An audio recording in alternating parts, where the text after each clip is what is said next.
কেবিনের দরজার কাছে গিয়ে অধরা থেমে গেল, কারণ ও আফনান আর অনার কিছু কথা কেবিনের দরজার কাছ থেকে শুনতে পেল। আফনান, হুম বল।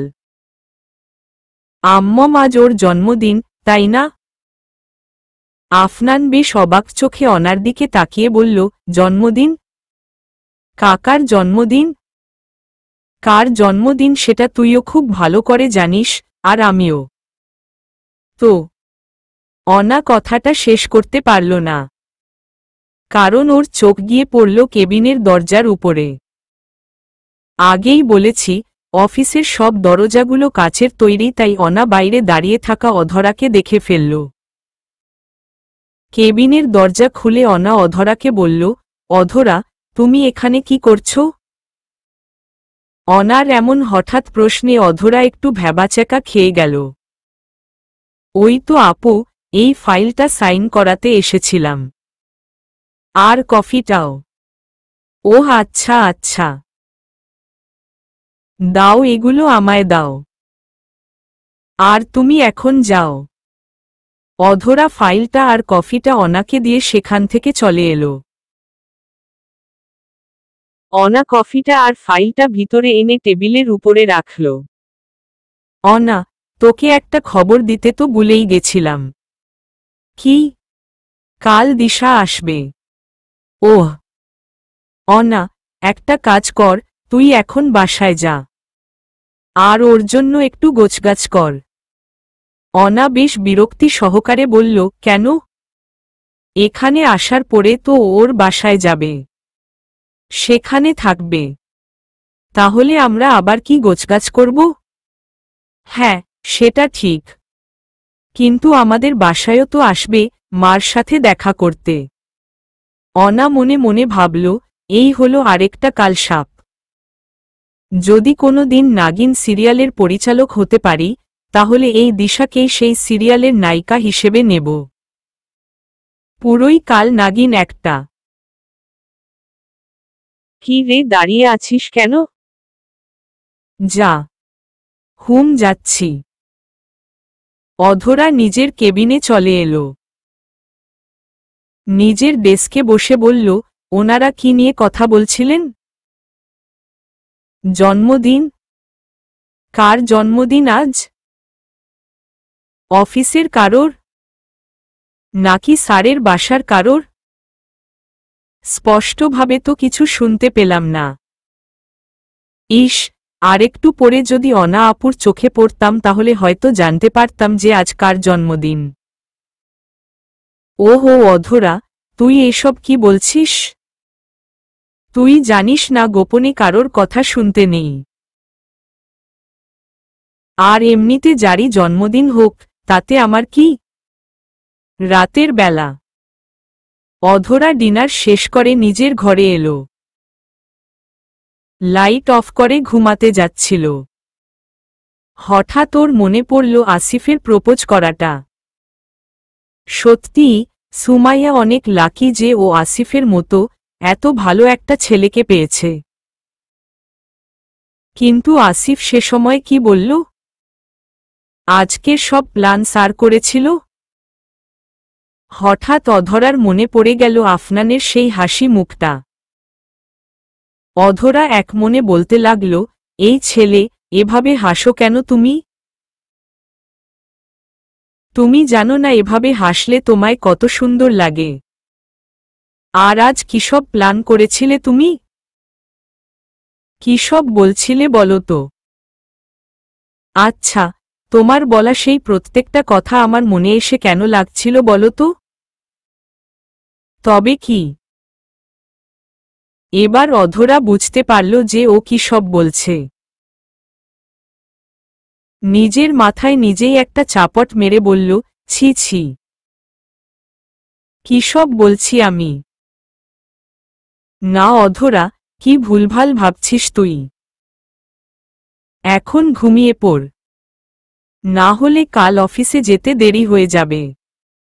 পরদিন সকালবেলা অধরা আর আসিফ একসাথে কথা বলতে বলতে অফিসের ভেতর ঢুকছে। এমন সময় একটি মেয়ে সাইড প্লিজ বলে তাদের পাশ দিয়ে যাওয়ার সময় অধরাকে ধাক্কা দিয়ে ফেলে দিল।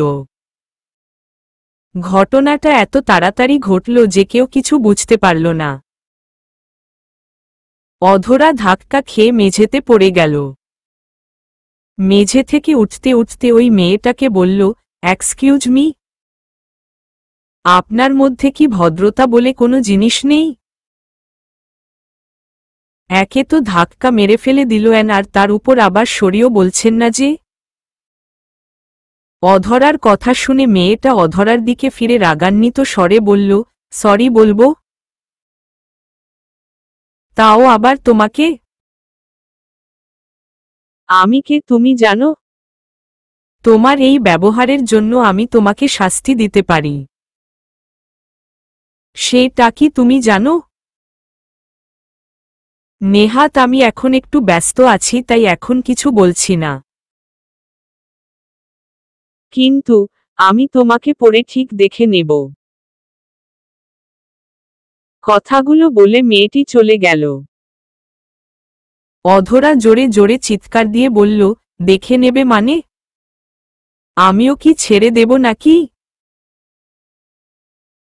যত সব ফালতু পাবলিক। অধরা, প্লিজ শান্ত হও আর একটু আস্তে কথা বলো। আসিফ, শান্ত হব মানে? তুমি দেখলে না উনি কিভাবে আমার সাথে কথা বলে গেলেন? আমি দেখেছি, কিন্তু উনি সবার সাথে এভাবেই কথা বলেন। আর ওনার বলা কথাগুলো আমাদেরকে শুনতেই হয়। না হলে আমাদের চাকরিও চলে যেতে পারে। অধরা এবার শান্তভাবে বলল, কে উনি? উনি হলেন দিশা চৌধুরী,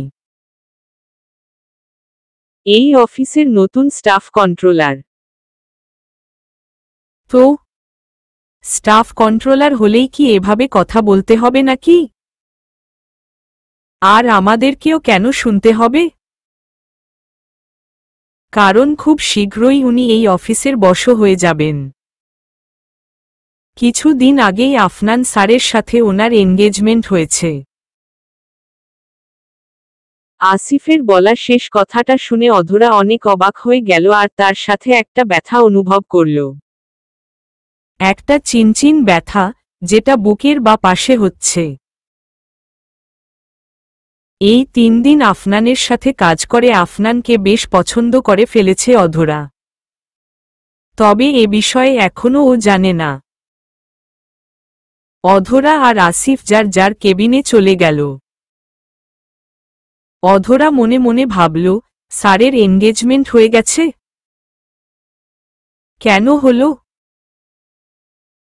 আর কিছুদিন পরে করলে কি সমস্যা হতো? হঠাৎ অধরার খেয়াল হলো যে ও কি ভাবছে। দূর, এসব আমি কি ভাবছি? উনি যখনই এনগেজমেন্ট করুন না কেন তাতে আমার কি? তবে একটা কথা বলতে হয়, স্যারের পছন্দ মোটেও ভালো না। মেয়েটা আমার সাথে যেভাবে ব্যবহার করল। এসব ভাবতে ভাবতে অধরা নিজের টেবিলে একটি ফাইল দেখে, ও শিট,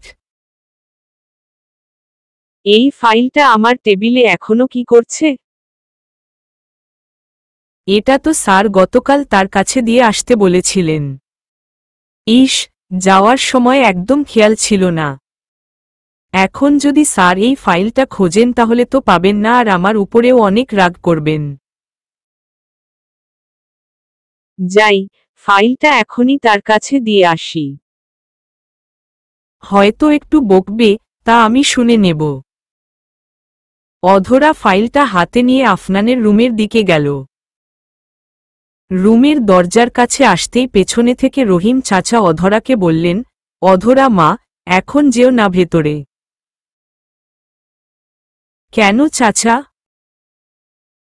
কি হয়েছে? দিশা ম্যাডাম ভেতরে আছেন। তাই বলছিলাম। এই বলে রহিম চাচা চলে গেলেন। অধরা এবার মনে মনে ভাবল, দিশা ম্যাডাম না ছাই। কিন্তু উনি এখন স্যারের সাথে স্যারের রুমে কি করছেন? প্রেম করছেন? ছি ছি না, আমি এখানে বাইরে কেন দাঁড়িয়ে থাকব? স্যার তো আমাকে বলেননি যে দিশা ম্যাম তার রুমে থাকলে আমি তার রুমে যেতে পারবো না। আর এমনিতে আমি তো আড্ডা দেওয়ার জন্য যাচ্ছি না, অফিসের কাজেই যাচ্ছি। এত সব ভেবে অধরা দরজা কয়েকবার নক করে ভেতরে ঢুকল। ঢুকে অধরা যা দেখল তা দেখে তো অধরার চোখ কপালে উঠে গেল। অধরা দেখল, ভেতরে ঢুকে অধরা দেখল আফনান ওর চেয়ারে বসে আছে আর দিশা ওর সামনে টেবিলের উপরে বসে টিস্যু দিয়ে আফনানের ঠোঁট মুছে দিচ্ছে। দৃশ্যটা দেখে অধরার সারা গায়ে যেন আগুন ধরে গেল। ওইভাবে কি মুছে দিচ্ছে দিশা ম্যাডাম? টেবিলের দিকে তাকাতেই দেখে একটি প্লেটে স্যান্ডউইচ রাখা। ওহ, তাহলে খাবার মুছে দিচ্ছে, তাহলে ভালো। আফনান অধরাকে দেখে দিশার হাত ধরে ইশারা করে ওকে নিচে নেমে দাঁড়াতে বলল। স্যার, আপনি এই ফাইলটা চাইছিলেন না? এই যে। ফাইলটা আফনানের হাতে দিতেই দিশা বলল, আফনান, তোমার অফিসের স্টাফগুলোর কি কোনো ডিসিপ্লিন নেই? এইভাবে নক না করেই ভেতরে ঢুকে এলো যে? নক করিনি এই কথাটা আপনাকে কে বলল? আমি 2 বার নক করেছি, তারপরে ঢুকেছি। আসলে কি বলুন তো, আপনি আপনার কাজে এতটাই ব্যস্ত ছিলেন ম্যাডাম যে আমার নক আপনি শুনতে পাননি। নাকি বলবো যে আপনি ইগনোর করেছেন, ঠিক যেমনভাবে সকালের শরীরটাকে ইগনোর করেছিলেন? দিশা রেগে গিয়ে বলল, আফনান, জানো এই মেয়েটা। দিশার কথা শেষ না হতেই আফনান চেয়ার থেকে উঠে দাঁড়িয়ে বলল, রিল্যাক্স গার্লস। এখন যা হলো তা ভুলে যাও তোমরা। অধরা, আপনার সাথে ওনার পরিচয় করিয়ে দেই। এই হলো দিশা চৌধুরী। অফিসের কাজে 1 সপ্তাহের জন্য বিদেশ গিয়েছিলেন, কাল রাতেই ফিরেছেন। আমাদের অফিসের স্টাফ কন্ট্রোলার হলেন দিশা। আর দিশা, এই হলো আমার পিএ, অধরা। আফনানের কথা শোনা মাত্রই দিশার চোখ দুটো পান্তুয়ার মতো বড় বড় হয়ে গেল। আফনানের দিকে তাকিয়ে বলল, স্টাফ কন্ট্রোলার? অধরার দিকে তাকিয়ে বলল, পিএ। অধরা দিশাকে জবাব দিয়ে বলল, হুম। আপনার সাথে দেখা হয়ে অনেক ভালো লাগলো ম্যাডাম। এখানে ভালো লাগার মতো কোনো বিষয়ই নেই। কথাটা বলে রাগী চোখে একবার আফনান আর একবার অধরার দিকে তাকিয়ে দিশা রুম থেকে চলে গেল। লাঞ্চ টাইম শেষ হল। ক্যান্টিনে সবার সাথে লাঞ্চ করে অধরা আর সুমাইয়া উপরে চলে এলো। সুমাইয়া,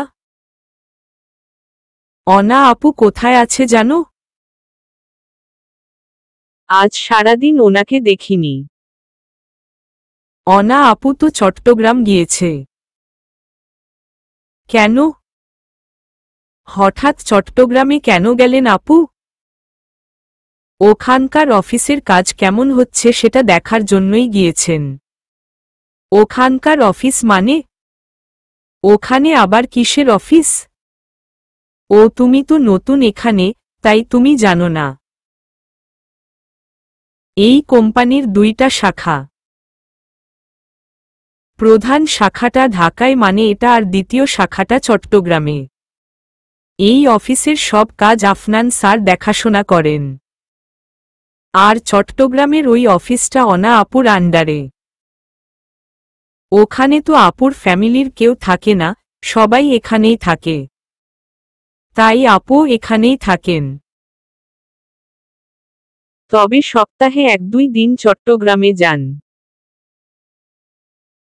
ওহ, বুঝলাম এবার। সন্ধ্যা 6টা। অধরা আফনানের কেবিনে এলো। কিছু বলবেন অধরা? জি স্যার। কাল আপনার 2টা মিটিং আছে, একটা সকাল 10টায় আর দ্বিতীয়টা 3টায়। আপনি কি মিটিং 2টা অ্যাটেন্ড করতে পারবেন? হ্যাঁ পারব। আমার কাল বিশেষ কোনো কাজ নেই। ঠিক আছে স্যার, আমি তাহলে ম্যানেজার সাহেবকে মিটিং 2টার ব্যবস্থা করতে বলি। হুম, 6টা তো বাজে। বাসায় যাবেন না? জি স্যার, এখনই বেরোচ্ছিলাম। আচ্ছা, যান। অধরা চলে গেল। আফনান আবার নিজের কাজে মন দিল। হঠাৎ আফনানের মনে পড়ল দিশার কথা। সারাদিন অফিসের চাপে আমি তো দিশার কথা বলেই গিয়েছিলাম। সেই সকালে মেয়েটা আমার উপরে রাগ করে অফিস থেকে চলে যায়। তারপর তো ওর একটা খোঁজও নিইনি। না জানি রাগের মাথায় মেয়েটা কি করে ফেলেছে। আফনান দিশাকে 4বার কল দিল, কিন্তু দিশা ফোন রিসিভ করেনি। সবশেষে আফনান দিশার বাড়ির ল্যান্ডলাইনে ফোন দিল। দিশার মা ফোন ওঠালেন। হ্যালো, কে বলছেন? আফনান ওনাকে সালাম দিল। আন্টি, আমি আফনান। হ্যাঁ বাবা বলো। হঠাৎ ল্যান্ডলাইনে ফোন দিল যে? আসলে আন্টি, আজ সকালে দিশা আমার উপর রাগ করে অফিস থেকে চলে যায়। আমি ওকে অনেকবার ফোন দিয়েছি কিন্তু ও রিসিভ করেনি। তাই ল্যান্ডলাইনে ফোন দিলাম। ও কি বাসায় আছে আন্টি? হ্যাঁ বাবা, ও বাসায় আছে। সেই সকাল থেকে মেয়েটা রুম থেকে বের হয়নি, খাবারও খায়নি। বুঝতে পারছিলাম না কেন এমনটা করছে। এখন বুঝতে পারছি। ওহ, আন্টি ওকে একটু ডেকে ফোনটা দেন। আচ্ছা বাবা, দাঁড়াও দিচ্ছি। উনি চিৎকার করে বললেন, দিশা, তোর ফোন এসেছে। আফনান ফোন দিয়েছে। আয় কথা বলে যা। কোথায় গেলি? দিশা। দিশা রুমের দরজা খুলে জোরে জোরে বলল, মা, বলে দাও আফনানকে, ও যেন আমার সাথে আর কথা না বলে। আমি ওর সাথে আর কোনো দিন কথা বলতে চাই না।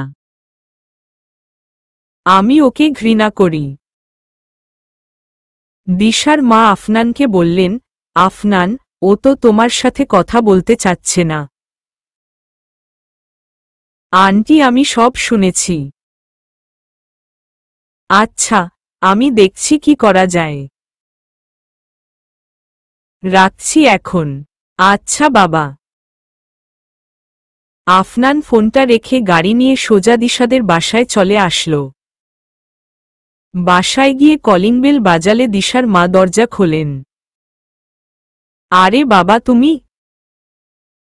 আন্টিকে দেখে আফনানের মুখে একটা মিষ্টি হাসি ফুটে উঠল। হ্যাঁ আন্টি, দিশার রাগ ভাঙাতে এলাম। কোথায় সে? ছাদে আছে। আচ্ছা আন্টি, আমি ছাদে গেলাম। আফনান ছাদে গেল আর দেখল ছাদের এক কোণায় দিশা দাঁড়িয়ে আছে। আফনান দিশার কাছে গেল। আইম সরি দিশা, আমি বুঝতে পারছি আমার উপরে তোমার অনেক রাগ হয়েছে। আচ্ছা, এই নাও আমি 3বার সরি বলছি, সরি সরি সরি। এবার আমার দিকে ফেরো, কথা বলো আমার সাথে। কি হলো? দিশা। দিশা আফনানের দিকে ফিরল। তার চোখে স্পষ্ট রাগের লাভা ফুটছে আর আফনান সেটা বেশ ভালোই বুঝতে পারল। সরি। রিয়েলি আফনান? তোমার কি মনে হয় সরি বললেই সব ঠিক হয়ে যাবে? আফনানের দুই হাত ধরে এবার নরম স্বরে বলতে লাগল, আফনান, আমাদের এনগেজমেন্ট হয়ে গেছে। আমি লাস্ট 7টা দিন তোমার থেকে দূরে ছিলাম। বিদেশ ছিলাম আমি। তোমার কাছ থেকে এতটা দূরে থেকে আমার কতটা কষ্ট হয়েছে তার কোনো ধারণা আছে তোমার? কাল রাতে যখন দেশে ফিরেছিলাম তখন তোমাকে সেটা জানায়নি। কারণ আমি চেয়েছিলাম সকালে অফিসে গিয়ে তোমাকে সারপ্রাইজ দিব। ভেবেছিলাম আজ সারাটা দিন আমরা একসাথে কাটাবো। কিন্তু আফনান দেখতে পেল দিশার চোখে পানি। কিন্তু ওর ইচ্ছা করল না দিশার চোখের সেই পানি মুছে দিতে। তবুও মুখে একটি মৃদু হাসি নিয়ে আফনান বলল, আমি বুঝতে পারছি দিশা। আমি তোমার সব কথাই বুঝতে পারছি। কিন্তু বিশ্বাস করো, আজ সত্যিই অফিসে অনেক কাজ ছিল। হ্যাঁ তো, এতটাই কাজ ছিল তোমার যে সারাটা দিন তুমি আমায় একটা কলও করতে পারোনি। না দিশা। আমি তোমাকে একটু আগে 4বার তোমার ফোনে কল দিয়েছি। তারপর তোমার বাসার ল্যান্ডলাইনেও কল দিয়েছি। আফনান, আমি সেই সকালে অফিস থেকে রাগ করে বের হয়েছি। আর তুমি আমার খোঁজ নেওয়ার জন্য সন্ধ্যায় ফোন দিচ্ছ? আচ্ছা, কিসের এত কাজ বলতো তোমার অফিসে? তুমি তো মালিক ওই অফিসের। তুমি কেন কাজ করবে? তুমি তো অন্যকে দিয়ে কাজ করাবে। দিশা, এটা কেমন কথা? তুমি খুব ভালো করে জানো আমি আমার কাজগুলো নিজে করতেই পছন্দ করি। তাই আজও নিজের কাজগুলোই করছিলাম। আচ্ছা, ঠিক আছে। এই বিষয়টা তো বুঝলাম। তুমি আমাকে এখন আরেকটা বিষয় বোঝাও তো। কি? আমি স্টাফ কন্ট্রোলার? সত্যি? আফনান, তুমি আমাকে বলেছিলে যে বিদেশ থেকে ফেরার পরে তুমি আমাকে তোমার পিএ করবে। কিন্তু তুমি এটা কি করলে? দিশা, আমার কথাটা একটু ঠান্ডা মাথায় বোঝো। তোমাকে তো আমি বলেছিলাম যে আমার একটা পিএ লাগবে যত তাড়াতাড়ি সম্ভব। আর তুমি যখন বিদেশ চলে গেলে তখন আমি সবকিছু একা হ্যান্ডেল করতে পারছিলাম না। তাই আমি আরেকজনকে অ্যাপয়েন্ট করেছি। তুমি অনাকেই দেখে নাও, ও তো চট্টগ্রামের বিজনেসটা দেখাশোনা করে, ওরও একটা পিএ অ্যাপয়েন্ট করতে হয়েছে। সেখানে আমি তো ঢাকার বিজনেসটা সামলাচ্ছি। তাহলে বোঝো এবার আমার একটা পিএর কতটা দরকার ছিল। আর যতদূর কথা তোমাকে স্টাফ কন্ট্রোলারের পোস্টটা দেওয়ার তো তার পেছনেও একটা কারণ আছে। দেখো দিশা, তুমি খুব ভালোভাবে মানুষকে চালাতে পারো। তুমি সবসময় মানুষকে কর্মঠ রাখতে পারো। আর আমাদের কোম্পানি যে আজ এত সফলতা পেয়েছে তার পেছনে আমাদের স্টাফদেরই তো অবদান বেশি। তারা না থাকলে আমাদের কোম্পানিটাই তো থাকবে না। তারা যদি কর্মঠ না থাকে তাহলে তো কোম্পানির উন্নতি হবে না। আর সেই কারণেই তোমাকে আমি স্টাফ কন্ট্রোলার বানিয়েছি। আর হ্যাঁ, সবাই কিন্তু তোমাকে অনেক ভয় পায়। আর সত্যি বলতে আমি নিজেও, মুচকি হাসতে হাসতে বলল।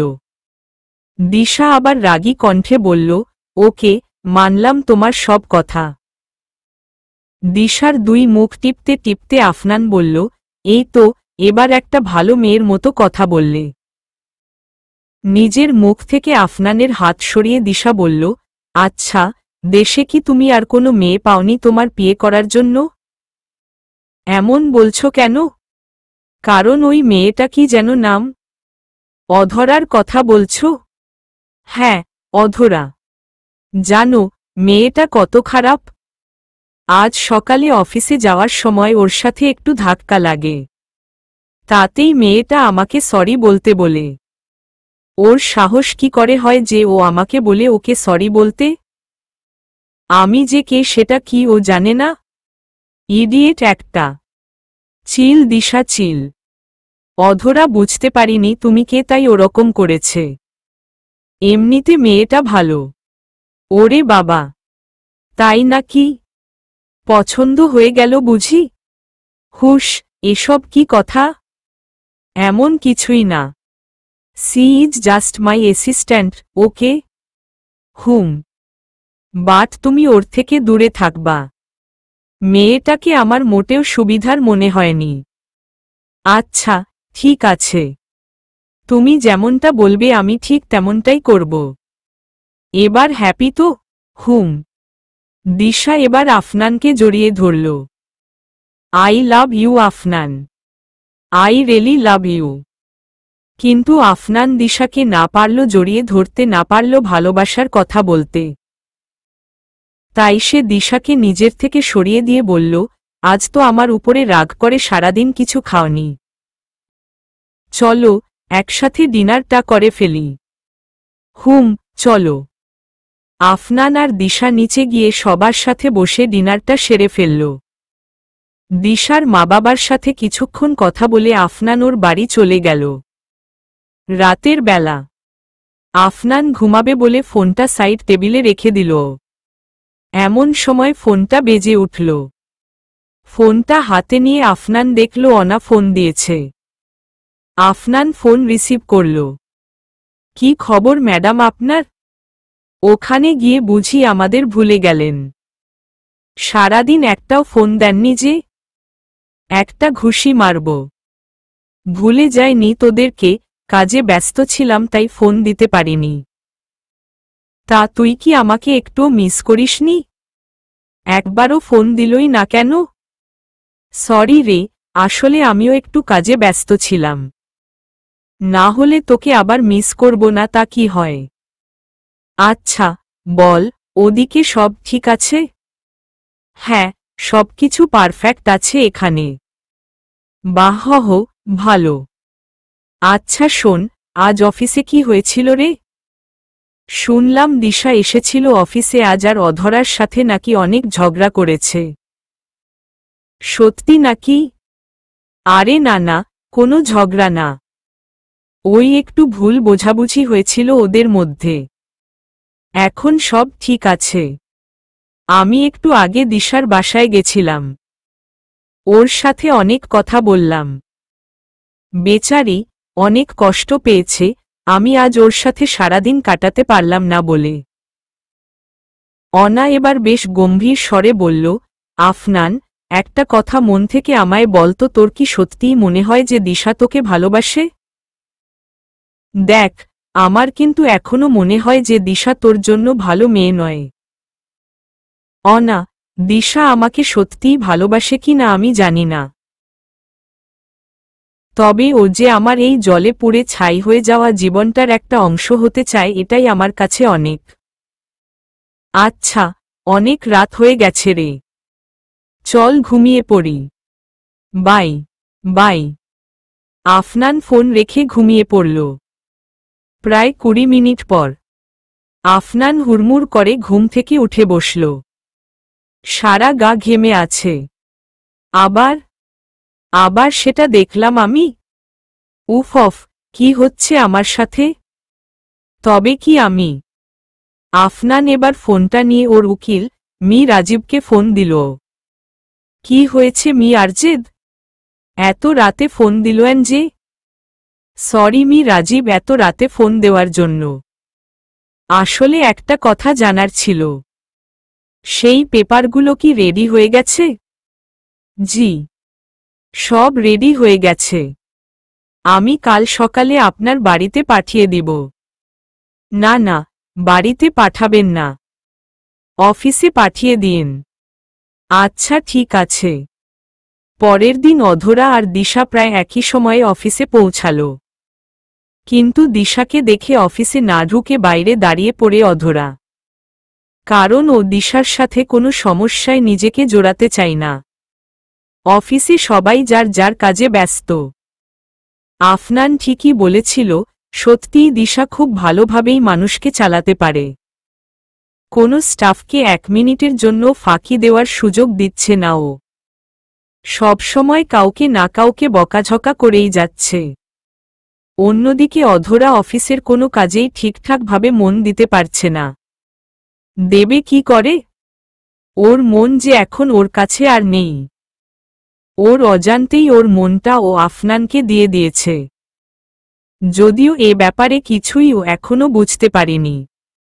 হঠাৎ করে অধরার ঘরে কলিং বেলের আওয়াজ। আফনান অধরাকে ডাকছে। নিজের অজান্তেই অধরার ঠোঁটের কোণে মিষ্টি একটি হাসি ফুটে উঠল। অধরা আফনানের রুমের দরজায় নক করে বলল, আমায় ডাকছেন স্যার? ইয়েস, ভেতরে আসুন অধরা। অধরা ভিতরে ঢুকে আফনানের সামনে গিয়ে দাঁড়াল। বলুন স্যার, কেন ডেকেছেন? আফনান অধরাকে একটা ফাইল দিল আর বলল, এই ফাইলে কিছু লিগ্যাল পেপারস আছে। এগুলো পড়ে আপনার কাছে ঠিক মনে হলে সাইন করে দেবেন।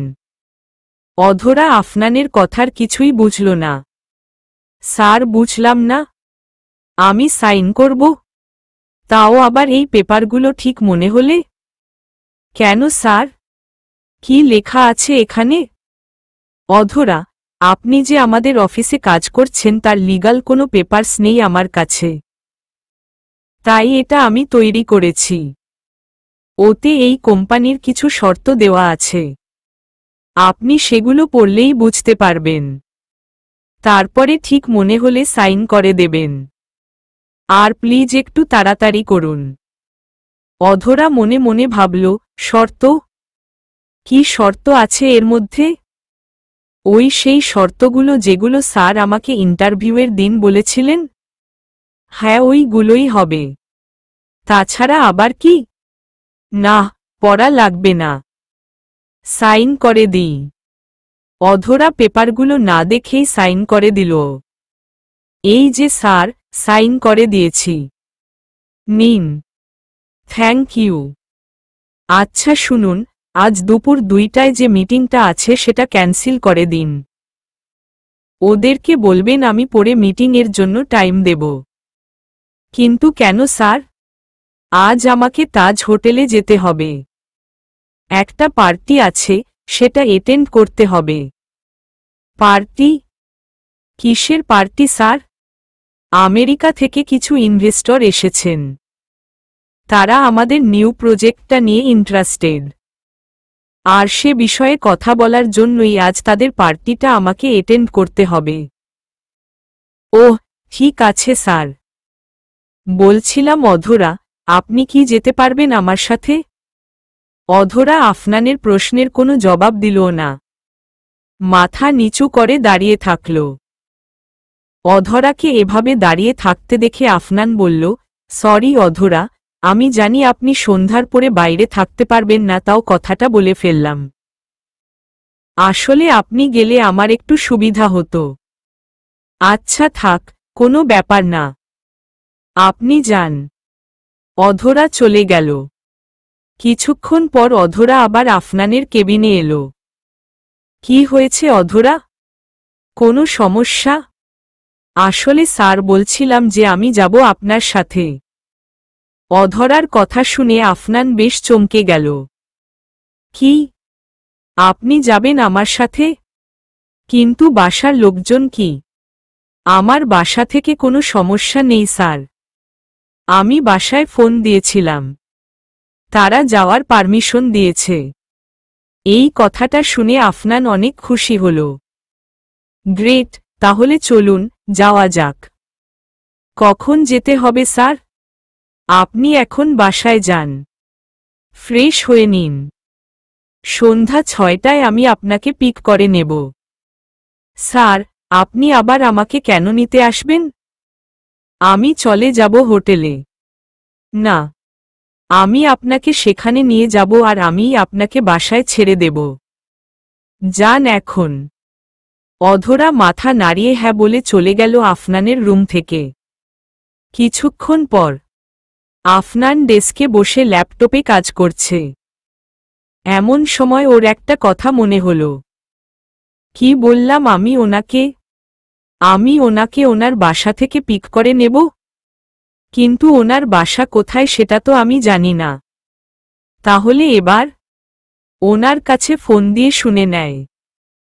ফোনটা অন করার সাথে সাথে কিন্তু ফোন দেব কিভাবে?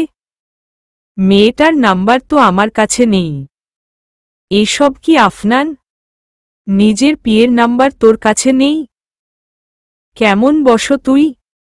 যাই হোক, এবার কি করব? এসব ভাবতে ভাবতে হঠাৎ আফনানের চোখ গিয়ে পড়ল ওর কেবিনে থাকা ফাইল সেলফের উপরে। পেয়েছি একটা আইডিয়া। অধরার দরকারি সব পেপারসের ফটোকপি তো আমার কাছে আছে। সে পেপারসে নিশ্চয় অধরার বাসার ঠিকানা থাকবে। ইয়েস, আমার একবার দেখা উচিত। আফনান অধরার ফাইল থেকে ওর বাসার ঠিকানা পেল। এদিকে অধরা রেডি হচ্ছে আফনানের সাথে পার্টিতে যাবে বলে। যদিও বিজনেস পার্টি, তাও অধরার মনে কেমন যেন একটা এক্সাইটিং ভাব কাজ করছে। আজ ও লাল গাউনের উপর কালো কটি পরেছে। লাল কালো হেজাব দিয়ে মাথাটা ঢেকে নিয়েছে। আজ ওর চোখ দুটিকে কাজলের কালো রঙে রাঙিয়েছে অধরা। ওর চোখ দুটিকে সত্যিই খুব সুন্দর লাগছে। বারবার অধরা নিজেকে আয়নাতে দেখছে, কি সব যেন ভাবছে আর নিজের অজান্তেই লজ্জা পাচ্ছে। রুমের দরজায় দাঁড়িয়ে জেরিন এই সব লক্ষ্য করছে।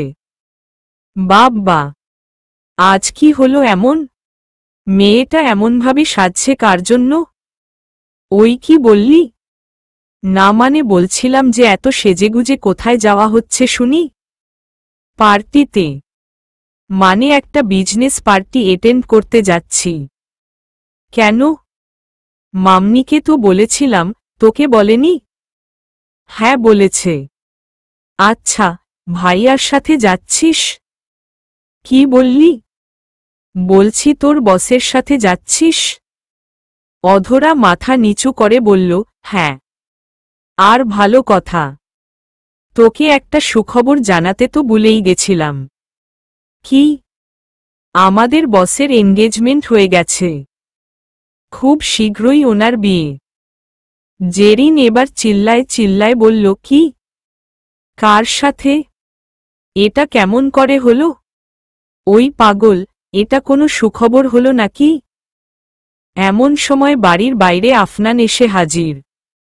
গাড়ির হর্ন বাজিয়ে অধরাকে ডাকল। হর্ন শুনে অধরা জেরিনকে বলল, স্যার চলে এসেছে। পরে কথা হবে।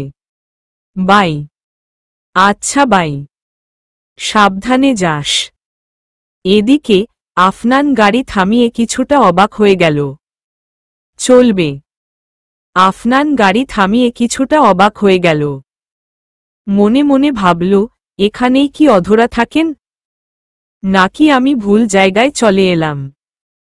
গাড়ির মধ্যে সিটে বসে একটি কাগজ দেখার পর, না, ঠিকানা তো এটাই দেওয়া। কিন্তু এটা তো একটা অনাথ আশ্রম। তবে কি অধরা? এমন সময় অধরা এলো গাড়ির সামনে। আফনান গাড়ির সামনের সিটের লক খুলে দিল। অধরা আফনানকে সালাম দিয়ে গাড়িতে বসল। সব ঠিক আছে? জি স্যার। তাহলে যাওয়া যাক। তাজ হোটেল শহরের শেষ প্রান্তে। গাড়ি করে যেতে প্রায় 2 ঘন্টা সময় লাগে। আফনান ছোটবেলা থেকেই অনেক ভালো কার ড্রাইভ করে। কিন্তু আজ ও কোনোভাবেই ড্রাইভিংয়ে মন দিতে পারছে না। স্যার, আপনি ঠিক আছেন? আপনার কি শরীর খারাপ লাগছে? মানে এভাবে ড্রাইভ করছেন যে? আফনান এবার গাড়ি থামিয়ে দিল। তারপর একটা দীর্ঘশ্বাস ছেড়ে বলল, অনেকক্ষণ থেকে ভাবছিলাম আপনাকে একটা প্রশ্ন করব। যদি আপনি অনুমতি দেন তাহলে করতে পারি। জি স্যার, বলুন। প্লিজ কিছু মনে করবেন না, কিন্তু আপনি কি অনাথ? মানে অনাথ আশ্রমে থাকেন তো, তাই বলছিলাম আর কি। জি, আমি অনাথ। ছোটবেলায় আমার আব্বু আম্মু একটা কার অ্যাক্সিডেন্টে মারা যান। তা আপনি কোনো রিলেটিভের কাছে না থেকে এখানে থাকেন কেন? আব্বু আম্মুর মৃত্যুর পর 1 মাস মামাদের বাসায় ছিলাম। তারপরের 2 মাস আমার চাচাদের বাসায় কাটিয়েছিলাম। কিন্তু তারা সবাই আমাকে তাদের পরিবারের বোঝা ভাবতে থাকেন। তাই আমাকে এই অনাথ আশ্রমে দিয়ে যান। আসলে কি বলুন তো, এ পৃথিবীতে মা বাবার মৃত্যুর পর বাকি সবাই পর হয়ে যায়। আপনার কোনো ভাইবোন নাই? না স্যার। আফনানের সাথে কথা বলতে বলতে অধরার চোখে পানি চলে আসে, যা আফনানের চোখ এড়ায় না। আফনান অধরার দিকে নিজের রুমালটা এগিয়ে দিয়ে বলল, আমি দুঃখিত, আমি এসব জানতাম না, তাই জিজ্ঞাসা করলাম। জানি আপনার খারাপ লাগছে। রুমালটা আরেকটু এগিয়ে দিল, অধরা রুমালটা নিয়ে নেয়। সরি। না না স্যার। ঠিক আছে, এসব প্রশ্ন আমার কাছে এখন অভ্যাস হয়ে গেছে। চলুন যাওয়া যাক এবার। হুম। এরপর সারা রাস্তায় অধরা আর আফনানের কোনো কথা হয়নি। 2 ঘন্টা পর ওরা হোটেলে গিয়ে পৌঁছল। আপনি নামুন। আমি গাড়ি পার্ক করে আসছি। অধরা গাড়ি থেকে নেমে গেল। কিছুক্ষণ পর আফনান এলে ওরা দুজনে একসাথে হোটেলে ঢোকে। আফনান সবার সাথে অধরাকে পরিচয় করিয়ে দেয়। নতুন প্রজেক্টটা নিয়ে আলোচনা করা হচ্ছে।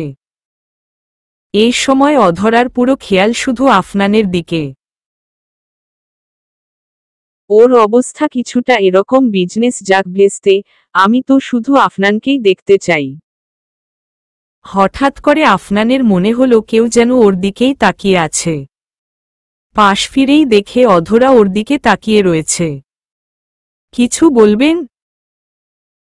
আফনানের ডাকে হুঁশ ফেরে অধরার। কিছুটা ভ্যাবাচ্যাকা খেয়ে বলল, না তো স্যার। পার্টি থেকে ডিনার করে সকাল 9:30টার দিকে রওনা দেয় আফনান আর অধরা। রাস্তার মধ্যে অধরা বলল, স্যার, আমার ব্যাপারে তো জানলেন, এবার আপনার সম্পর্কে কিছু বলুন। মানে, আমি তো সেভাবে কিছু জানি না আপনার ব্যাপারে। সেভাবে বলার মতো কিছুই নেই। বাসায় আমি আছি, চাচি আছে, মা আছে আর অনা আছে। তবে আর কিছুদিন পরে দিশা আসবে। দিশার নামটা শুনেই অধরার কেমন যেন হতে লাগল। আরও কথা বলতে ইচ্ছা করছিল আফনানের সাথে। কিন্তু দিশার নাম শোনার পর থেকে আর কিছু বলল না। অনাথ আশ্রমের রোডে এসে আফনান বলল, আজ তো বেশ দেরি হয়ে গেল আপনার বাসায় ফিরতে। সমস্যা হবে কি? অধরা আফনানের দিকে না তাকিয়ে একমনে বলল, কি সমস্যা হবে? আপনার সাথেই তো ছিলাম। আফনান অধরার কথাটা বুঝতে পারল না। কিছু বললেন? কই, না তো স্যার। বলছিলাম যে সমস্যা হবে না। বলে এসেছিলাম তো। ওকে। আর কিছুক্ষণ, এর মধ্যে আমরা পৌঁছে যাব। আফনান অধরাকে ওর বাসায়, যেহেতু অধরা ছোটবেলা থেকেই অনাথ আশ্রমে বড় হয়েছে, তাই বলতে গেলে সেটাই ওর বাসা, নামিয়ে দিয়ে নিজে বাসায় এলো। বাসায় এসে মায়ের সাথে দেখা করে ফ্রেশ হয়ে নিজের ল্যাপটপটা নিয়ে বসল।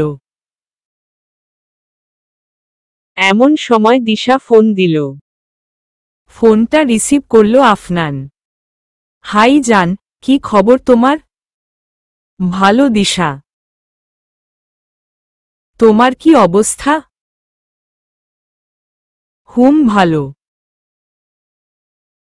ফ্রি আছো জান? একটা গুড নিউজ আছে। কি? আমরা আমাদের নিউ প্রজেক্টের জন্য আজকালের মধ্যেই ইনভেস্টর পেয়ে যাব। মানে আজকের পার্টিটা? আফনানের কথা শেষ করতে না দিয়েই দিশা বলল, বাবু প্লিজ, কাজের কথা অফিসে হবে। এখন আমরা আমাদের কথা বলবো। আমাদের কথা মানে? আন্টি ফোন দিয়েছিল আজ, আর বলল 1 মাস পরেই আমাদের বিয়ে। দিশার কথা শুনে আফনানের অবাক হওয়ার আর কোনো সীমা থাকল না। কি? 1 মাস পরে বিয়ে মানে? কই, আমাকে তো মা কিছু বলেনি এ ব্যাপারে। এরকম রিয়েক্ট দিচ্ছ কেন জান? তুমি খুশি হওনি এটা জেনে যে আর 1 মাস পর আমাদের বিয়ে? আফনান এবার নিজেকে একটু শান্ত করে বলল, অবশ্যই খুশি হয়েছি, কিন্তু আমি বলছিলাম যে আম্মু তো এ ব্যাপারে আমাকে কিছু বলেনি। হয়তো বা সময় পাইনি তাই বলতে পারেনি। আচ্ছা, তুমিই বলো জান, 1 মাস অনেক বেশি দেরি হয়ে যাচ্ছে না? মানে এতদিন তোমার কাছ থেকে দূরে কিভাবে থাকবো বলো? উফ, আমি তো সেটা ভাবতেও পারছি না। মাত্র তো 1 মাস দিশা। 30টা দিন দেখতে দেখতে পার হয়ে যাবে। এত ভেবো না। আচ্ছা চলো একটু প্রেম করি। আফনান হঠাৎ চেঁচিয়ে বলল, কি? কি মানে? প্রেম করতে বলেছি আফনান, খুন করতে বলিনি যে এভাবে চেঁচাচ্ছ। সরি। মানে না দিশা, আজ থাক, অন্য দিন করব। আফনান, তুমি এখন অনেক বোরিং হয়ে গেছো। তোমায় এখন দেখলে কেউ বলবে না যে কলেজ আর ভার্সিটিতে তুমি সব মেয়ের ক্রাশ ছিলে? আগে কত রোমান্টিক ছিলা তুমি, আর এখন পুরাই ফালতু হয়ে গেছো। সত্যিই বলেছে দিশা, কলেজ আর ভার্সিটিতে সব মেয়ের ক্রাশ ছিল আফনান। দুধের মতো সাদা ওর গায়ের রং, মাথায় সিল্কি সিল্কি চুল, সব ধরনের লুকেই আফনানকে অসাধারণ লাগত। হোক সে ক্যাসুয়াল লুক বা ফর্মাল লুক। চোখে সবসময় থাকত একটা ব্ল্যাক কালারের সানগ্লাস। গাড়ি চালিয়ে যখন মেয়েদের সামনে দিয়ে যেত তখন মেয়েদের হার্ট পাম্প করা বন্ধ হয়ে যেত। ভার্সিটির অনেক ম্যাডামরাও আফনানকে দেখে ক্রাশ খেয়েছে। শুধু যে দেখতেই ভালো ছিল তা নয়, আফনানকে সবাই রোম্যান্সের কিং বলতো। কারণ আফনান ব্যাপক রোমান্টিক ছিল। তার ছিটে ফোঁটাও আপনারা এখন দেখতে পাননি, তবে ভবিষ্যতে পাবেন। এমন কিছুই না দিশা, অনেক জার্নি করেছি তো আজ, তাই একটু টায়ার্ড লাগছে। ওকে ওকে। আচ্ছা শোনো, তুমি ওই মেয়েটার সাথে বেশি কথা বলনি তো আজ? দূরে দূরে ছিলে তো? আচ্ছা, কাল কথা হবে। বাই। ওকে জান, bye. Good night. Love you. Afnan ফোনটা রেখে ল্যাপটপটা বন্ধ করে ঘুমাতে গেল। কিন্তু যখনই চোখ বুঝল তখনই ও কিছু একটা দেখতে পেল। তাড়াতাড়ি করে উঠে গিয়ে বলল, এসব কি হচ্ছে আমার সাথে? আমি আবার না, এসব যা হচ্ছে ঠিক হচ্ছে না। দিন দিন ব্যাপারটা কেমন যেন সিরিয়াস হয়ে যাচ্ছে। না, আমাকেই এবার কিছু একটা করতে হবে। পরের দিন অফিসে দিশা ফোন টিপতে টিপতে আফনানের রুমের দিকে যাচ্ছে। এমন সময় ও দেখল অধরা আফনানের রুম থেকে বের হচ্ছে। অধরাকে দেখে দিশা একটু বেশি মিষ্টি গলায় বলল, হাই অধরা। হ্যালো ম্যাডাম, কেমন আছো? আলহামদুলিল্লাহ ভালো আছি। আপনি? আমি তো সবসময় ভালোই থাকি। ম্যাডাম, আপনার সাথে একটু পরে কথা বলছি। আসলে আমার এখন একটু কাজ আছে। কথাটি বলেই অধরা চলে যেতে লাগল। কিন্তু দিশা আবার বলল, দাঁড়াও অধরা। অধরা দাঁড়িয়ে গেল। দিশা অধরার সামনে এসে বলল, কাম অন অধরা, সারাদিনই তো কাজ করো। চলো, এখন আমার সাথে বসে এক কাপ কফি খাবে চলো। না না ম্যাডাম। না। দিশার সাথে কফি খাওয়ার প্রস্তাবটা অধরার মোটেও ভালো লাগেনি। তাই এই বিষয়টাকে এড়িয়ে যাওয়ার জন্য অধরা বলল, আসলে ম্যাডাম, আমি কফি খাই না। ওহ, তাহলে এক কাপ চা খাবে চলো। না ম্যাডাম, আমি চাও খাই না। Okay fine. তুমি যখন চাকফি খাও না তাহলে আমার সাথে বসে এক গ্লাস দুধ খাবে চলো। দুধ খেতে তো কোনো প্রবলেম নেই তোমার, কি তাই তো? অধরা এবার মনে মনে ভাবল, বুঝলাম না, এতবার না বললাম তাও কেন দিশা ম্যাডাম আমাকে ওনার সাথে নিয়ে যেতে চান। কি হলো অধরা? কোথায় হারিয়ে গেলে? বলছি, যাবে তো? আচ্ছা ম্যাডাম চলুন। দিশা আর অধরা ক্যান্টিনে এসে কফি আর দুধ খেতে খেতে কথা বলতে লাগল। আচ্ছা অধরা, তোমার পুরো নাম কি? অধরা আফরোজ। Nice name. তারপর বলো, তোমার আব্বু কি করে? আসলে ম্যাডাম, উনি এখন আর বেঁচে নেই। ওহহ, শুনে খুব খারাপ লাগলো অধরা। সরি। ওকে। না না, ঠিক আছে। তাহলে তোমার মাই তোমাকে বড় করেছে, তাই তো? না ম্যাডাম, আমার বাবা মা দুজনেই একসাথে মারা গেছে।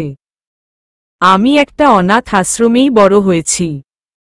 ওহ, তা কোনো সম্পত্তি আছে তোমার নামে?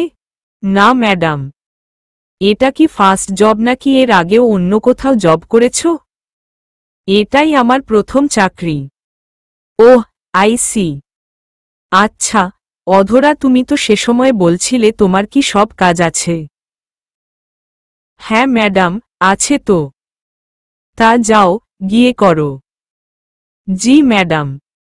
অধরা চলে যাওয়ার সাথে সাথে রাইসা সেখানে এলো। দিশাকে দেখে বলল, হাই ম্যাডাম। আপনাকে কতদিন পর দেখছি। ও, হ্যালো রাইসা। তোমাকেও অনেক দিন পর দেখছি গো। দাঁড়িয়ে আছো কেন? বসো বসো। রাইসা দিশার সামনের চেয়ারে বসে পড়ল। সরি ম্যাডাম, আমি এই 2 দিন অফিসে আসতে পারিনি। তাই আপনার সাথে দেখাও করতে পারিনি। হ্যাঁ, কেন আসনি বলো তো তুমি? আমি অনেক মিস করেছি তোমায়। আমার কি সৌভাগ্য ম্যাডাম যে আপনি আমায় মিস করেছেন। আসলে ম্যাডাম আমার একটু জ্বর হয়েছিল তাই আসতে পারিনি। হোয়াট? কি বললে? জ্বর হয়েছিল? করোনা হয়নি তো? না না ম্যাডাম, অল্প জ্বর ছিল। ওসব করোনা কিছু হয়নি। দাঁড়াও দাঁড়াও, আগে বলো মেডিকেল টেস্ট করিয়েছ? জি ম্যাডাম করিয়েছি। রেজাল্ট নেগেটিভ হয়েছে। ওহ, তাহলে ভালো। বাই দ্য ওয়ে, আমি তোমার জন্য লন্ডন থেকে একটা মেকআপ কিট এনেছি। আজ সাথে করে আনিনি। কাল নিয়ে আসব। Really madam? সত্যি, আপনি অনেক ভালো ম্যাডাম। সেজন্যই তো আমি সবসময় আল্লাহর কাছে আপনার জন্য দোয়া করি। আমি সবসময় আল্লাহকে বলি যেন আপনার সাথে কখনো খারাপ কিছু না হয়। কিন্তু আমার দোয়াটা মনে হয় আল্লাহ শোনেনি। কেন? এভাবে বলছো কেন? ম্যাডাম, আমি চেয়েছিলাম আফনান স্যার আর আপনি সারা জীবনের জন্য এক হয়ে যান। কিন্তু এই কাজের মধ্যে একজন বাধা হয়ে দাঁড়িয়ে গেছে বলে আমার মনে হচ্ছে। কে সে? কার কথা বলছো তুমি? কার আবার ম্যাডাম? ওই অধরার কথা বলছি। জানেন ম্যাডাম, ওই অধরা সারাদিন স্যারের সাথে চিপকে থাকে। দেখে মনে হয় যেন স্যার হলো মধু আর ওই মেয়েটা হলো মৌমাছি। আরও জানেন ম্যাডাম, স্যারকে দেখে মনে হয় তিনিও অধরার প্রতি একটু উইক হয়ে গেছেন। স্যার অধরার জন্য অফিসের একটা গাড়ি ঠিক করেছেন, যেটা অধরাকে সকালে আনতে যায় আর সন্ধ্যায় আবার বাসায় দিয়ে আসে। তাই নাকি? জি ম্যাডাম। বলতেই হয়, ওই মিডিল ক্লাস মেয়েটার ভাগ্যটা কিন্তু সত্যিই অনেক ভালো। Middle class? না না রাইসা, মিডিল ক্লাস বললে মেয়েটাকে অনেক বেশি সম্মান দেওয়া হয়ে যায়। আমাদের সমাজে অধরার মতো মেয়েদের ক্লাসটা হলো লো। আর তুমি চিন্তা করো না রাইসা, অধরা কোনো দিনও আমার আর আফনানের মধ্যে আসতে পারবে না। আরে, ওর কাছে আছে টাকি যা দিয়ে ও আমার কাছ থেকে আফনানকে কাড়বে? কিছুই নেই। না ম্যাডাম, একটা জিনিস ওর কাছে আছে। কি? ওর রূপ। একটা কথা কিন্তু আপনাকেও মানতে হবে ম্যাডাম, অধরা আমার, আপনার এমনকি এই অফিসের প্রত্যেকটা মেয়ের থেকে অনেক বেশি সুন্দর। ওর চোখ দুটো দেখেছেন ম্যাডাম? খুব সুন্দর কিন্তু একদম টানা টানা। ওকে দেখেই মনে হয় ও কোনো মেকআপ করে আসে না। একবার ভাবুন তো ম্যাডাম, মেকআপ ছাড়াই যে মেয়েটাকে এত সুন্দর লাগে, মেকআপ করলে তাকে আরও কত সুন্দর লাগবে। আর জানেন তো ম্যাডাম, ছেলেরা সৌন্দর্যের পিপাসু হয়। সে যত ভালোই ছেলে হোক না কেন মেয়েদের রূপের কাছে সে ঠিক ধরা খায়। আফনান স্যারও কিন্তু ধরা খেতে পারেন ম্যাডাম। তার আগেই আফনানকে আমি নিজের করে নেব। আর মাত্র 30টা দিন। তারপর সে আমার আর আমি তার হয়ে যাব। আচ্ছা, অনেক তো কথা বললাম। এখন উঠি। বাই। Bye madam. দিশা চলে গেল। রাইসা এবার মনে মনে ভাবল, খেলাটা তো আমি শুরু করে দিলাম। এবার বসে বসে খেলাটা এনজয় করব। সকাল 7:40 বাজে। এমন সময় ঘুম ভাঙল অধরার। ঘুম থেকে উঠে ফোনটা হাতে নিয়ে দেখে 7:40 বাজে। হুট করে খাট থেকে উঠে জোরে জোরে চিল্লায় বলতে লাগল, হায় আমার খোদা, এ আমি কি করে ফেললাম? এত দেরি করে কিভাবে ঘুম থেকে উঠলাম? আর 20 মিনিট আছে অফিসে যাওয়ার জন্য। ওহ, তাড়াতাড়ি গোছাতে হবে।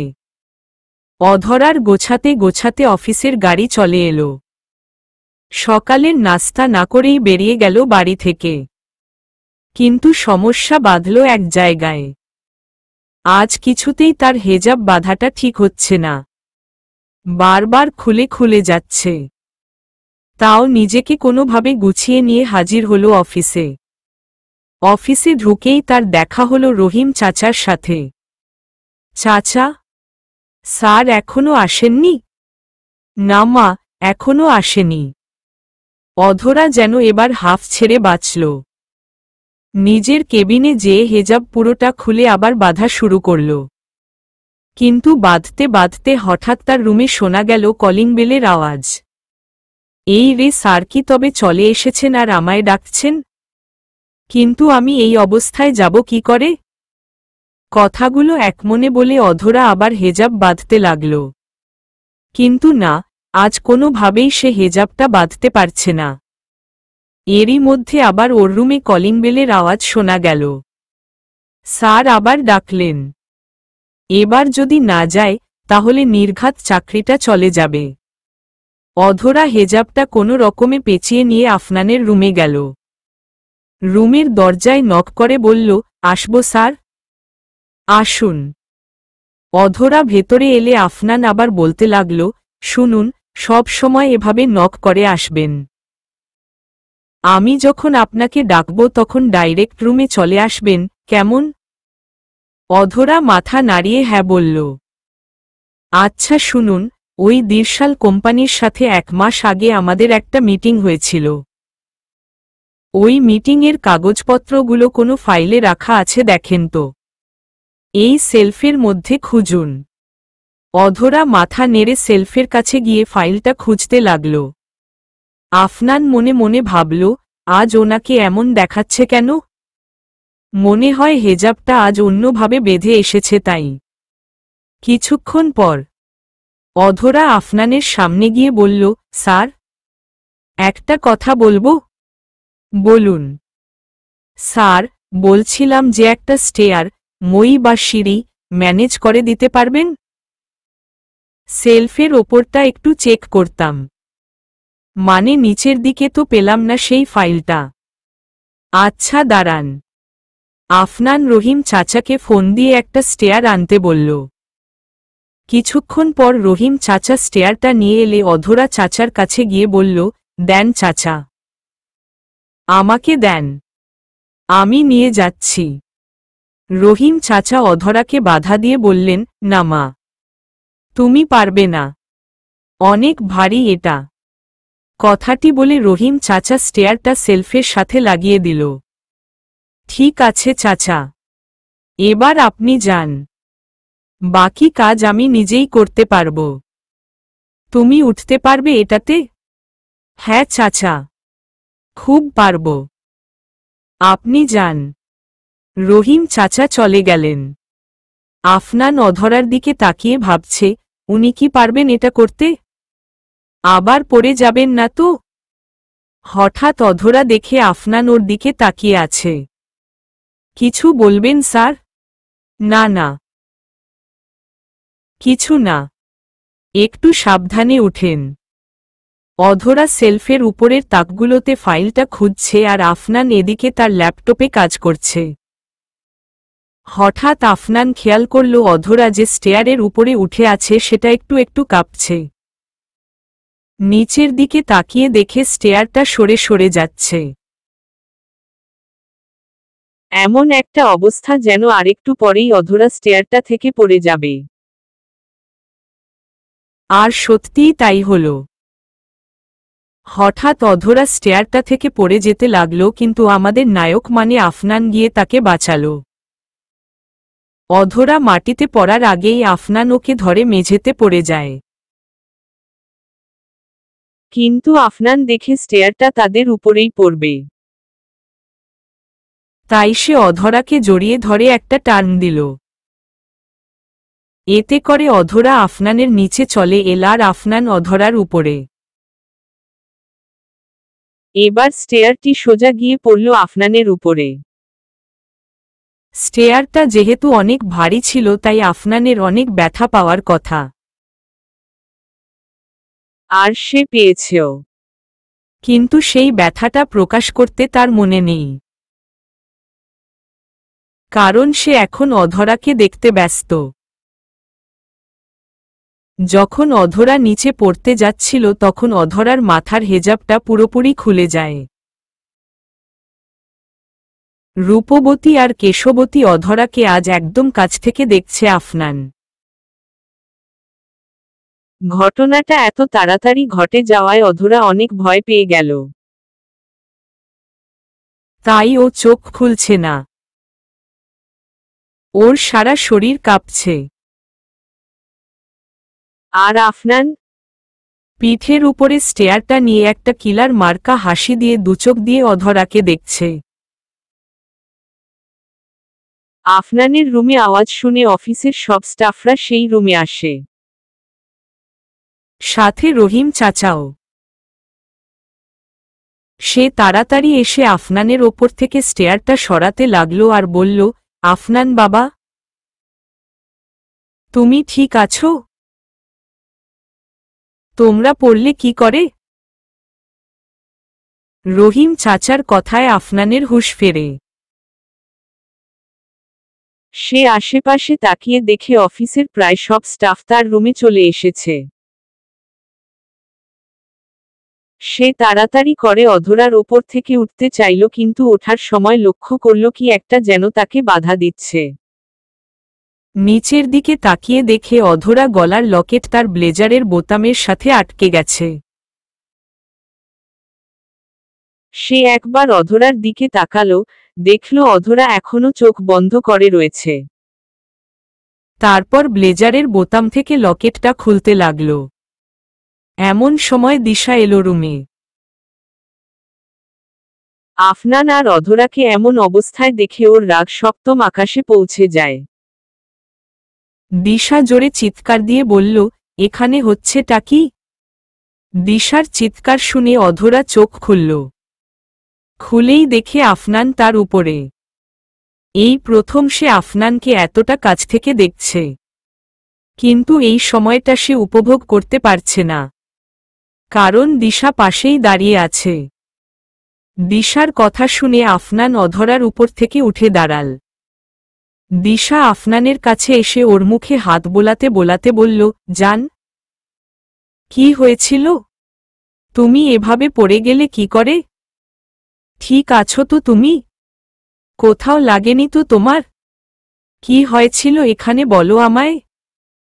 আফনান ওর মুখ থেকে দিশার হাত সরাতে সরাতে বলল, রিল্যাক্স দিশা, আমি ঠিক আছি, কিছু হয়নি। আর আফনানের কথা শেষ হতে না দিয়ে দিশা তাড়াতাড়ি গেল অধরার কাছে। ওকে জোর করে দাঁড় করিয়ে কষে একটা থাপ্পড় মারল মুখে। সব এই মেয়েটার জন্য হয়েছে। নিশ্চয় এই মেয়েটাই কিছু করেছে। আফনানের কাছে এসে বলেছিলাম না তোমায় এই মেয়েটা ভালো না? দেখলে তো মিলে গেল আমার কথাটা। এর মতো মেয়েদের আমার খুব ভালো করে চেনা আছে। এরা বড়লোকের ছেলেদের নিজের প্রেমের জালে ফাঁসায়, তারপর তাদের কাছ থেকে টাকা নিয়ে পালিয়ে যায়। এর মতো মেয়েরা টাকার জন্য সব করতে পারে। সব।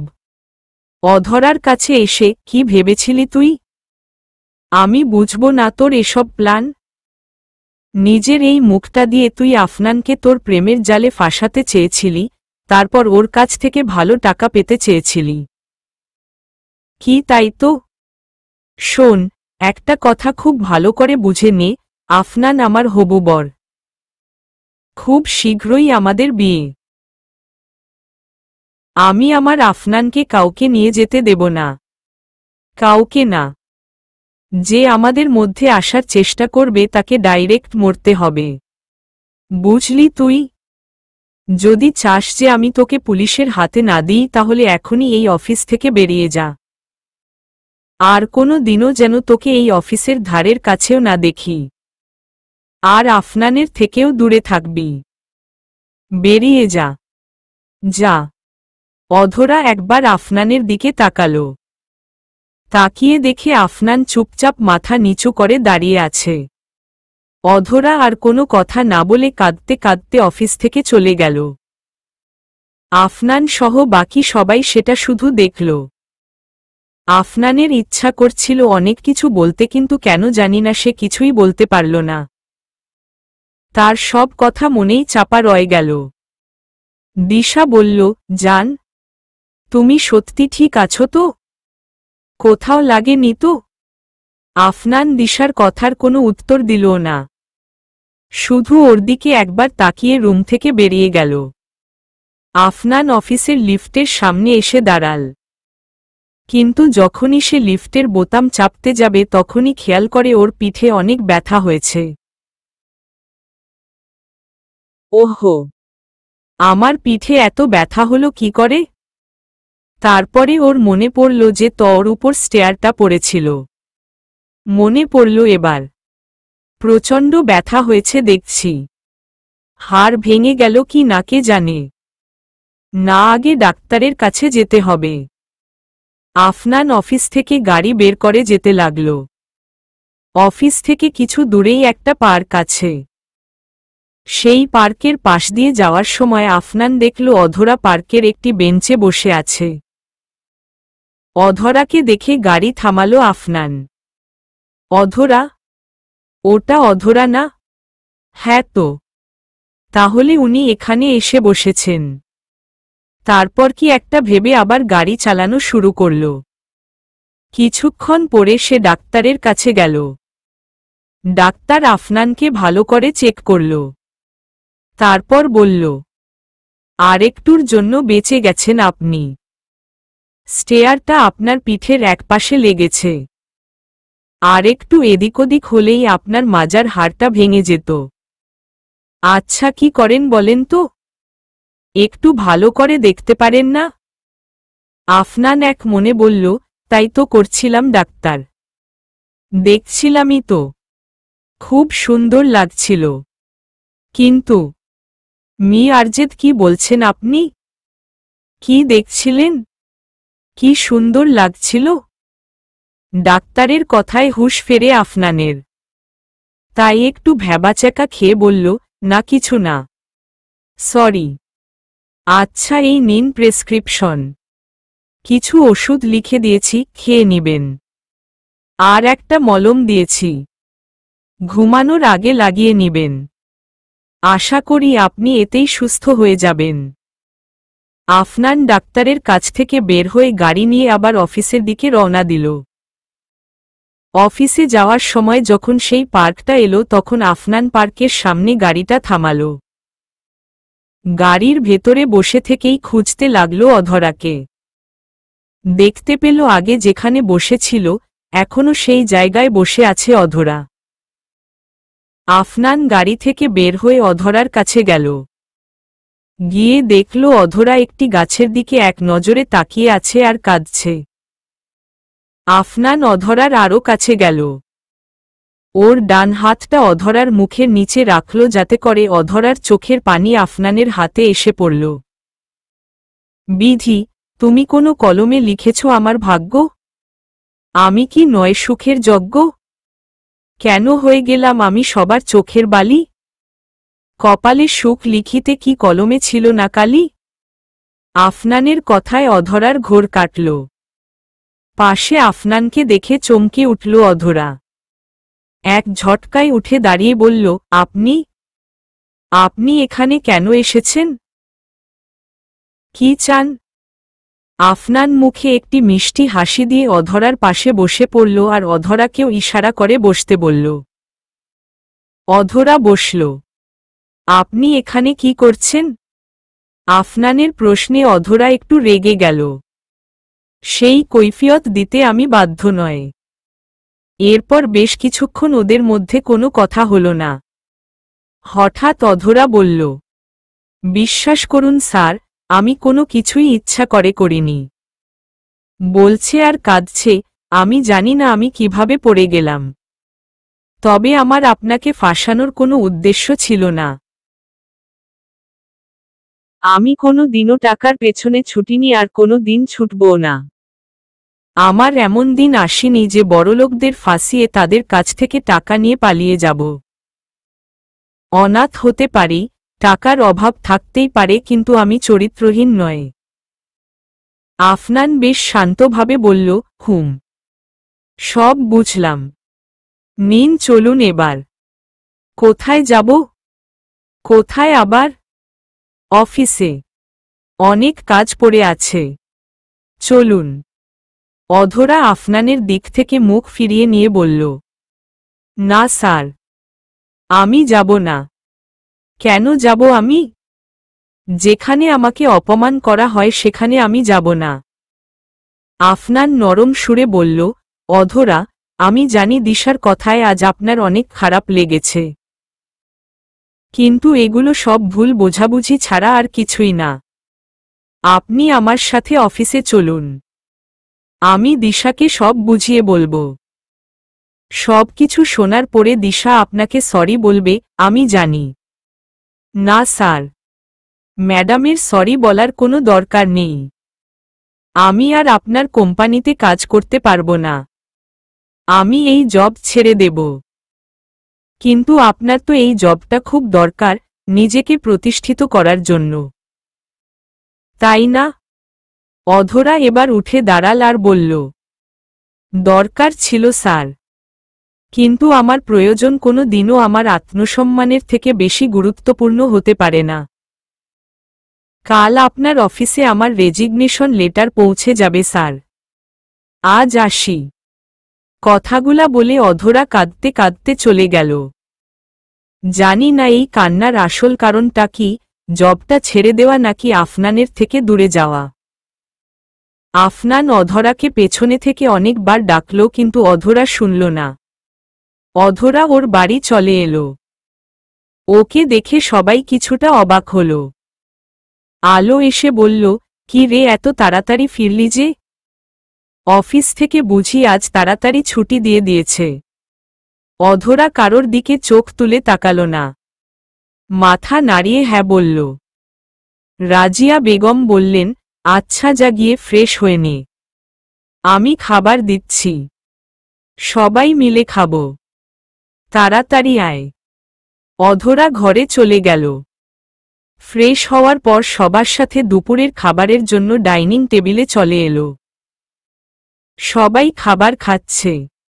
এমন সময় অধরা বলল, মামনি। হুম বল। মামনি, আমি বিয়ে করতে চাই। অধরার কথা শুনে সবার খাওয়া বন্ধ হয়ে গেল। রাজিয়া বেগম অধরার দিকে অবাক চোখে তাকিয়ে বললেন, কি বললি তুই? বিয়ে করবি? আরে অদ্ভুত তো। সবাই এভাবে অবাক হয়ে তাকিয়ে আছো কেন আমার দিকে? মামনি, তুমি তো পরশুদিন আমার কাছে এসে বলেছিলে যে আমার এবার বিয়ে করে নেওয়া উচিত। কত কি বললে আমায়। আর আজ যখন আমি বিয়ের জন্য রাজি হলাম তখন তুমি এমন কেন করছো? আমারও মনে হয় আমার এবার বিয়ে করে সংসার করা উচিত। আলো বলল, আর তোর চাকরি? সেটার কি হবে? সেটাও চলবে, সেটাও করব, সব একসাথে সামাল দেব। মামনি, তুমি সেদিন বলছিলে না যে কারা যেন আমাকে দেখতে আসতে চেয়েছে তাদেরকে বলো আগামীকাল দেখা করতে। আর যদি দেখো যে পাত্রপক্ষরা ভালো তাহলে 3-4 দিনের মধ্যে আমার বিয়ে দিয়ে দিও। আচ্ছা ঠিক আছে, আমি তাদের সাথে একটু পরে কথা বলছি। অধরা খেয়ে ঘরে চলে এলো। দিশার বলা সেই কথাগুলো মনে করে আবার কাঁদতে লাগল। এমন সময় জেরিন অধরার ঘরে এলো সালাদের প্লেট নিয়ে। জেরিন এসে পেছনে থেকে অধরাকে জড়িয়ে ধরে বলল, আমার ডার্লিংটা এখন কি করছে রে? জেরিনের হাত সরিয়ে দিয়ে অধরা বলল, তুই এখানে কেন এলি? আমি বাইরে বলে এলাম তো আমি একটু একা থাকতে চাই, খুব মাথা ব্যথা করছে আমার। যা তুই এখান থেকে, পরে কথা বলবো তোর সাথে। যা এখন। হুম, শুনেছি তো যে তোর মাথা ব্যথা করছে। আর সেজন্য দেখ আমি কি এনেছি। সালাদ এনেছি। তোর ছোটবেলা থেকে অভ্যাস, এটা সালাদ খেলেই মাথা ব্যথা কমে যায়। নে খা। Thank you. ওখানে রেখে যা, আমি পরে খেয়ে নেব। জেরিন খাটের উপরে সালাদের প্লেটটা রেখে রুমের দরজাটা বন্ধ করে দিল। আরে, কি করছিস তুই? দরজা বন্ধ করছিস কেন? সত্যিটা জানার জন্য। কিসের সত্যি? আজ কি হয়েছে অধরা? কি হয়েছে মানে? কি হবে? আজ অফিসে কি হয়েছে? কই, কিছু না তো। তুই হঠাৎ বিয়ে করতে চাইছিস কেন? বল কি হয়েছে? আমি জানি অফিসে আজ কিছু একটা হয়েছে যেটা তুই লুকিয়ে রাখতে চাইছিস। প্লিজ আমায় বল অধরা, প্লিজ। অধরা আর চুপ থাকতে পারল না। কাঁদতে কাঁদতে সব বলে দিল জেরিনকে। সব কিছু শোনার পর জেরিন বলল, আরে এসব কিছু তো একটা ভুল বোঝাবুঝির কারণে হয়েছে। তুই কাঁদছিস কেন? তোর তো এখানে কোনো দোষ নেই। আর তুই ওখান থেকে এমন ভাবে চলে এলি কেন? তোর উচিত ছিল দিশাকে সবকিছু বুঝিয়ে বলা। বুঝিয়ে বলবো? কেন আমি কিছু বুঝিয়ে বলতে যাব? আমি তো কোনো ভুল করিনি, আর না আমার নিয়ত খারাপ ছিল। তাকে কেন আমি অন্যদেরকে কিছু বোঝাতে যাব? একটু শান্ত হয়ে আবার বলল, একটা কথা জানিস দিশা ম্যাডাম যে আমাকে অতগুলো খারাপ কথা শোনালো তাতে আমার খুব একটা খারাপ লাগেনি। উনি তো আমাকে সেই প্রথম দিন থেকেই খুব একটা পছন্দ করেন না। কিন্তু আমার খারাপ লেগেছে আফনান স্যারের জন্য। ম্যাডাম যখন আমার চরিত্রের উপরে আঙুল তুলছিলেন তখন স্যার একটা কথাও বলেননি। উনি সত্যিটা জানতেন তবুও কিছু বলেননি। আচ্ছা আচ্ছা হয়েছে, এবার চুপ কর প্লিজ। আবার একবার ভেবে দেখ অধরা, চাকরি ছাড়ার সাথে তোর বিয়ের কিন্তু কোনো সম্পর্ক নেই। অন্য চাকরি কর, কিন্তু বিয়ে করবি কেন? তাও আবার এত তাড়াতাড়ি? অধরা একটা তাচ্ছিল্যমূলক হাসি দিয়ে বলল, তুই না সেদিন বলছিলি তোর একটা দুলাভাই লাগবে? তুই অনেক একা হয়ে যাচ্ছিস, বোর লাগছে এখন তোর, তাই ভাবলাম বিয়েটা এবার করেই ফেলি। আর কতদিন একা থাকবো বল? কিছুদিন পর তো আমি বুড়ি হয়ে যাব, তখন আমাকে কে বিয়ে করবে বলতো? হা হা হা। জেরিন অধরার দুই বাহু ধরে ওকে ঝাঁকাতে ঝাঁকাতে বলল, কি হয়েছে অধরা? কেন এমন পাগলামি করছিস? তোর কি খুব কষ্ট হচ্ছে? অধরা জেরিনের দিকে তাকিয়ে হাসতে লাগল। কষ্ট? কিসের কষ্ট? আমার আবার কিসের কষ্ট বলতো? আচ্ছা শোন না, তুই এখন যা প্লিজ। আমি কিছুক্ষণ ঘুমাবো। খুব ঘুম পাচ্ছে আজ। জেরিন মাথা নাড়িয়ে হ্যাঁ বলে রুম থেকে চলে গেল। জেরিনের চলে যাওয়ার পর অধরা রুমের দরজা লাগিয়ে ঘর অন্ধকার করে খাটের এক কোনায় গুটিসুটি হয়ে বসে কাঁদতে লাগল। কোনোটা যে তাকে আজ বেশি কষ্ট দিয়েছে তা সে বুঝতে পারছে না। দিশার ওই কথাগুলো নাকি আফনানের স্তব্ধ থাকাটা। কোনোটা? আমি কি বললাম মাম্মিকে? কেন আমি বিয়ে করতে চাইলাম? জেরিন তো ভুল কিছু বলেনি। আমি তো অন্য কোনো জব খুঁজতেই পারি। কিন্তু বিয়ে? না, আর কোনো কিন্তু না। অজান্তেই যখন বিয়েতে হ্যাঁ বলে দিয়েছি তখন কাল আমি তাদের সাথে দেখা করব। যদি দেখি পরিবারটা ভালো তাহলে বিয়েটা করেই নেব। আসল কথাটা হলো অধরা আফনানের উপর কিছুটা অভিমান করে এই সিদ্ধান্তটা নিয়েছে। কারণ দিশা যখন ওর চরিত্র নিয়ে কথা বলছিল তখন আফনান চুপ ছিল। দিশা যখন অধরার উপরে আফনানকে ফাঁসানোর অপবাদ দিচ্ছিল তখনও আফনান চুপ ছিল। তাই আজ ও এই কথাটা বলেছে। অফিসের কাজ শেষ করে আফনান তার বাড়ি গেল। ফ্রেশ হয়ে মলমটা হাতে নিল পিঠে দেবে বলে, কিন্তু ভালোভাবে দিতে পারছে না। হঠাৎ পেছনে থেকে ওর হাতটা কেউ ধরল। আফনান পেছনে দিকে তাকিয়ে দেখে ওর মা, আরিফা বেগম। মা, তুমি এখানে? হ্যাঁ। দেখতে এলাম আমার ছেলেটা কতটা বড় হয়েছে। আর এসে দেখলাম অনেক বড় হয়ে গেছে আমার ছেলেটা। নিজে নিজেই ওষুধ লাগাচ্ছে। আফনান একটু হাসি দিয়ে মাকে নিয়ে সোফায় বসল। মায়ের হাতে হাত রেখে বলল, কি যে বলো না মা, আমি কোথায় বড় হলাম? তোমার কাছে আমি সেই ছোট্ট আফনানই থাকব আজীবন। নেও। মলমটা মায়ের দিকে এগিয়ে দিল আফনান। তুমিই মলমটা লাগিয়ে দাও। আরিফা বেগম আফনানের হাত থেকে মলমটা নিলেন। সে না হয় দিচ্ছি, কিন্তু তুই আগে আমার একটা কথার উত্তর দে তো। তোর পিঠে এত লাগলো কিভাবে? আসলে মা হয়েছেটা কি যে? থাক, তোকে আর বলতে হবে না। আমি জানি। তুমি জানো মানে? কি জানো? আজ অফিসে কি হয়েছে তা জানি আমি। দিশা আমায় ফোন করে সব বলেছে। এবার তুই বলতো ওই মেয়েটা আসলেই কি খারাপ? না মা, অধরা খারাপ নয়।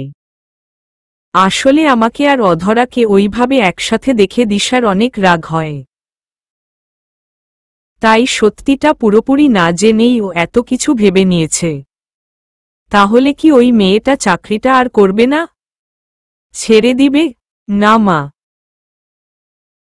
অধরা এই চাকরিটা ছাড়বে না। আমি দিশার হয়ে ওনার কাছে ক্ষমা চেয়েছি। উনি কাল থেকেই অফিসে আসবেন, দেখে নিও। এসব নিয়ে আর ভেবো না। ওষুধটা লাগিয়ে দাও। হুম। পরের দিন সকালে আফনান অফিসে এসে জানতে পারে অধরা অফিসে আসেনি। আফনান ওর কেবিনে গিয়ে ল্যাপটপ নিয়ে কাজ করছিল। এমন সময় একটা মেয়ে আফনানের রুমের দরজায় নক দিয়ে বলল, আসতে পারি? আফনান কোনো দিকে না তাকিয়েই বলল, আসুন অধরা। আমি জানতাম আপনি আসবেন। ভিতরে আসুন। কথাটি বলেই আফনান সামনের দিকে তাকালো। কিন্তু সামনে তাকানো মাত্রই আফনান অবাক হয়ে গেল। কারণ চলবে।